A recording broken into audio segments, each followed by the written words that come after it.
This is Kendall Bryan Hunter, the Midnight Philosopher. I'm doing a little moonlighting in the morning, and I'm going to talk about what I think is probably the surefire, absolute foolproof way to win any argument. So here's the secret. This is how you win any argument. All you do is you change the subject. Instead of talking about whatever you're arguing about, what you do is you start psychoanalyzing your opponent. That's it. That's the secret. I think if you do that, I think you can win almost any argument, as long as the other person doesn't put up a fight. That's it. So you can stop the video right now, go on your merry way, or I can talk a little bit about this. Now, I had an incident on the internet where I posted some comments. Some of the people, I think, took them the wrong way. I had to respond with, said, no, I think you're misunderstanding what I said. They said, no, you did this. I think I was being misunderstood in a way that was actually libelous and defamatory to my character, so I don't want to get into the whole details of it. So it was not a pleasant experience for me. And that's part of the reason why I'm doing this. I just want to make sure that if what happened to me doesn't happen to anyone else, because it took me about a week to figure out what was going on and what happened and to think things through. Thinking, praying, meditating, and I think I finally understood what happened to me. And so if I can tell you what happened to me, you can be sensitive and aware and understand, okay, this is the type of thing that can sometimes go on and it can happen to you. And if you understand, okay, if you're aware of what's going on, you can prevent some problems, or at least you don't feel guilty about what's going on. So let me break down what happened to me. Oh, hold on, there's something out there. Oh, I'm sorry, it's my mistake. Okay, so what you do is you're psychoanalyzing. So the first thing you do is you do a tactic that's called shifting ground or changing the subject. And so instead of talking about whatever you're talking about, the budget, PTA stuff, board of elders, whatever you're talking about, you stop talking about that and you start talking about the person. And so you change the subject. And so that can catch you off your guard if you're not paying attention to what's going on. Now, the second thing you do is you have to assume what's called a privileged point of view, which means, okay, I'm in a position of authority where I know more than you do. And because I know more, I can start psychoanalyzing you. And this can be a problem if one of the person you're dealing with is actually a psychotherapist or a psychiatrist or something like that. They'll have the education, the experience, and the accreditation to give credence that, okay, yeah, I know what I'm talking about. I think I can question your sanity. I can question your mental state because I have all this accreditation. Now, the third thing you do is you have what's called an ad hominem. That's where you actually start talking about the person's sanity, mental state, whatever. Like I said, it's called an ad hominem, where it's a personal attack. And when you start bringing up the question of a person's sanity or mental state, that's also called poisoning the well. The idea is that you have a well, you put some poison in there, and so whatever you pull out of the well will also be poisoned. Similarly, you start poisoning a person, so whatever they say, whatever comes out of their mouth is poison. You can just discount it. So this is all these things going on, all these logical tactics going on at the same time, and so it's a little bit. That's why I think it was so hard for me to detect. Because it's like I had so much going on, I got overwhelmed. So change the subject, privileged point of view, ad hominem, poison the well. So when you're psychoanalyzing people, I think there's about 4 things you bring up. You bring up something called cognitive dissonance. That's what George Orwell called doublethink, is that you have 2 contradictory ideas in your head and you believe both of them. And, you know, I want more government programs but fewer taxes. So what you do is you just run up deficits, is how you do it, but you just can't have both. You can't have your cake and eat it too. Some people want it, and so you have this emotional attachment, and you have to be grown up saying, look, I can't have everything I want. I have to prioritize and make sacrifices to make things work. You kind of get the ideas. You just say the person just has 2 contradictory ideas in their head. Another thing you do is what's called confirmation bias. And that is it's the common saying is, to a man with a hammer, everything looks like a nail. And just keep reinterpreting things to support your own conclusions. Third thing you can do is what's called denial. And you understand that's like, no, I'm not sick.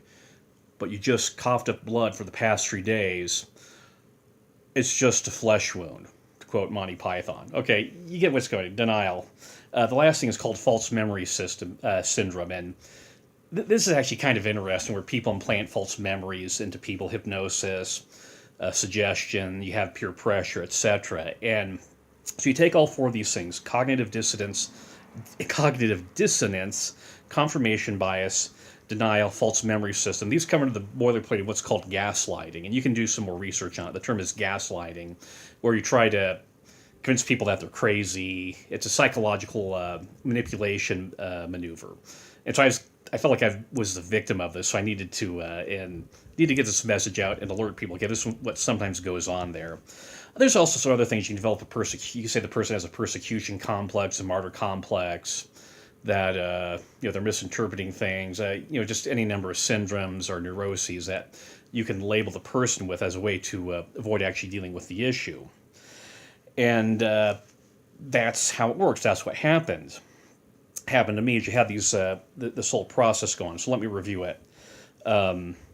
Change the subject. You privilege point of view, ad hominem attack, well poisoning, and you psychoanalyze people and you start saying, well, there's something wrong with your mental state. That's really effective because you put you on the defensive and you have to keep on. Discussion it goes this way. It's like, I'm privileged, I'm sane. And as someone who has a privileged point of view, I think you're insane or you have mental health issues, therefore you're probably wrong. It's a really nasty attack.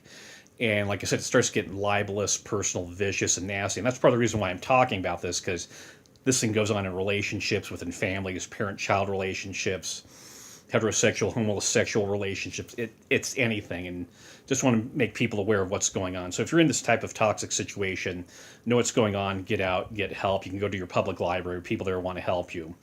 So here are some strategies that I think can counteract that. The first of all is when someone changes the subject, call them on that. Say, hey, wait a minute, we're talking about this, now you're talking about this other thing right now. Why are you changing the subject?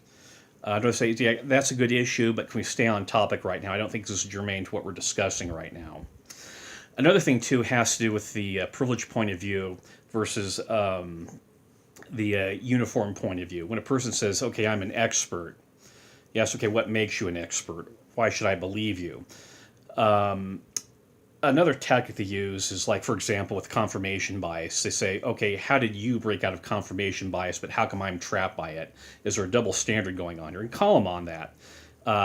Don't be vicious. Say, okay, this is why things are going on. Am I misunderstanding you? These are some words that make it a little bit more polite, so you're not vicious and biting people's heads off. So in the case where you're actually dealing with someone who does have credentials, you can always say, okay, yeah, I realize you're a psychotherapist. Can I get a second opinion? If things get a little bit hard, say, okay, I don't feel comfortable with what's going on. What's your license number? Can I talk with the state licensing bureau or whoever is accrediting this person? Maybe file a complaint. Like with me, I thought things were going out of hand to the point where I was about ready to start filing lawsuits or threatening lawsuits against people for libel and defamation of character. And they'll say, "Oh, you have a persecution complex." Like, okay, more psychoanalyzing. Can you break out of the psychoanalyzing? This type of thing. And you just may need to take legal action against some things to protect yourself. I mean, in the proper circumstances, taking legal action against other people in a debate where they're defaming your character and slandering and libeling you, that's proper because you're a valuable person. You need to stick up for yourself. And if they are being vicious with you, they're probably being vicious with other people. And so this gives you an opportunity to be a barrier to stop people in their tracks and prevent further hurt from happening. So stand up if you feel like you need it. This is the last thing. I was starting to get swarmed, and so I just bowed out of the debate. That means I just deleted the post, went on with my life, and just kind of had to lick my wounds and process what happened to me.